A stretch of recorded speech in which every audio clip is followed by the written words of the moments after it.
Coach, thanks for the time. Appreciate it. I'm curious, Purdue's obviously a really good rebounding team, particularly on the offensive end. That's something you guys have struggled with. When you go back and watch film and just kind of look at where you can be better on the defensive boards, what maybe stands out to you in that regard?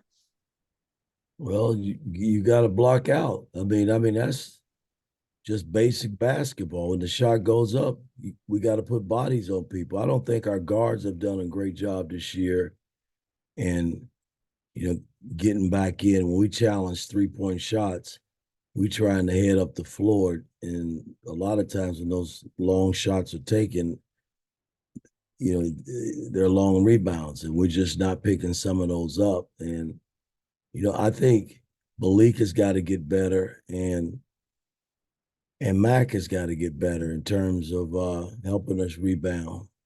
I think Ware's done a hell of a job in rebounding the ball, and he can't do it by himself. We got to do it as a team and as a unit. And, we're going to have to do it tomorrow night because they got a big team, and they scrappy, and they rebound the ball.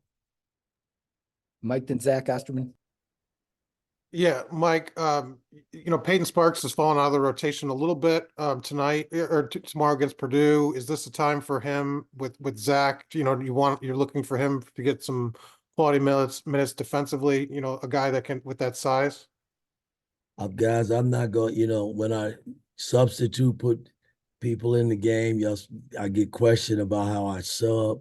I don't, I'm not even going to discuss the rotations in terms of how, if there's foul trouble, sure, you have to play him. He's a big body that bangs. So until, we get into the game and see how it's flowing, I'm hoping I can keep, Malik and big fella Ware out of foul trouble. Edie's a load. And, if they are, then, it's next man up. Peyton's got to play some if that happens. Zach, then Tom Brew. Mike, I guess I'm curious, given they still have Edie, they still have the backcourt, what looks different to you as a coach about Purdue last year to this year? I think in particular, it just seems like they're a much more dangerous three-point shooting team. Some guys have maybe taken a step forward. Some guys have joined that rotation. Just what is different about the challenge of this Purdue team compared to a year ago? I think they shot low 30s from the three. They're shooting 39 this year. That's the biggest challenge. You're going to have to guard the 3-point line and still deal with Edie. He's getting more touches, probably more than he got last season, and he's a load. I don't even know how to explain it. He's a big guy that's very skilled and tough to deal with. So we just gotta go in there and battle, guys, for 40 minutes and see what happens. Tom, then Mason. Mike, since you got here, you're the only coach in America to beat Purdue 3 times. And I know you played against them a bunch and all this stuff. I know you deal with practice every day as being the most important in the next game up and all that stuff, but is the Indiana-Purdue rivalry still just mean just a little bit more to you? It does. They want to beat us as badly as we want to beat them.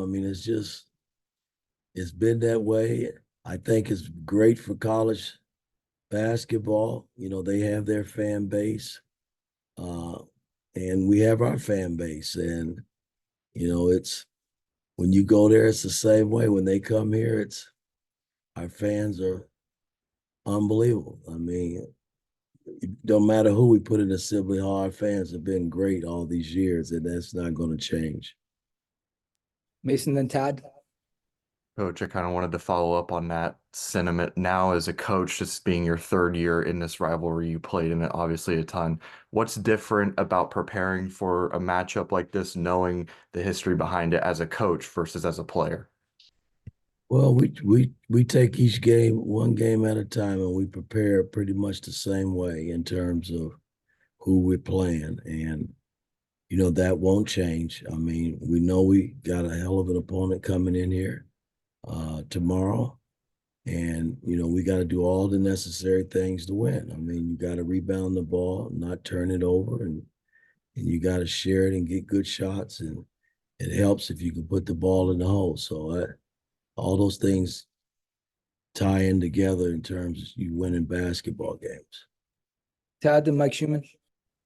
Mike, when it came to Trey Galloway the other night, what did you like about his game? What do you like about when he's given the responsibility of kind of running the team and how he handles that?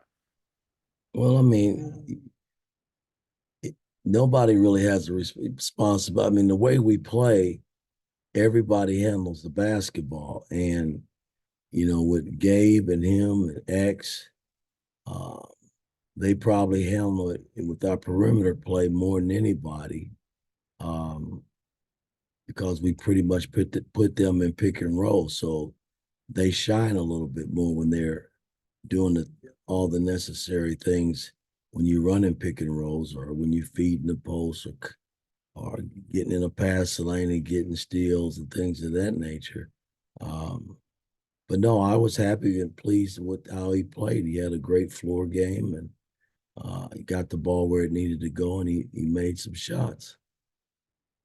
Mike and Zion.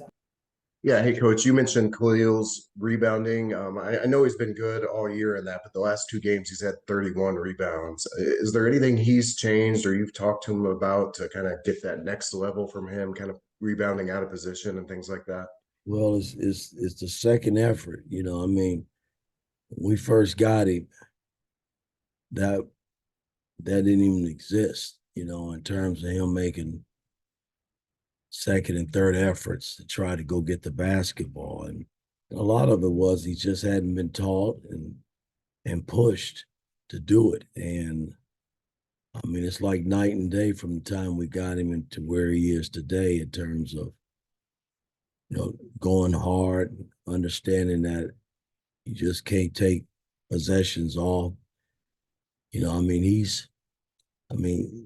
For where he was, man, he's come a long way, man. And it's kind of nice to see because, a lot of people just didn't expect that, and because he hadn't played. And I just think there's a lot of room for growth. I mean, he's a young, talented 7-footer, man, that does a lot of good things for you. Zion and Jack. Mike, you've got a lot of players now that this may be their first time playing in this game, kind of a newer roster. Just what is the message to those players, and just how important this game is, but also just how to stay calm in a situation like this? Every game's important for us. That's how I approach it. It's not just this game.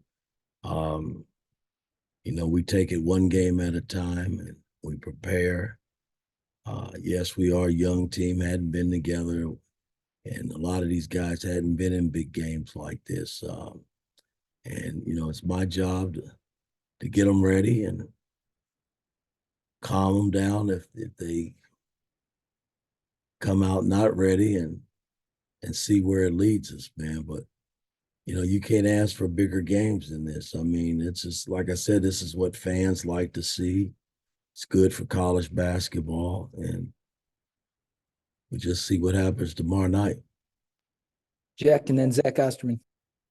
Mike, some of Trey's shooting percentages are down this year, particularly from the 3-point line and free throw line. Have you been able to maybe figure out why that's been the case from last year to this year, and how have you tried to maybe help him through that?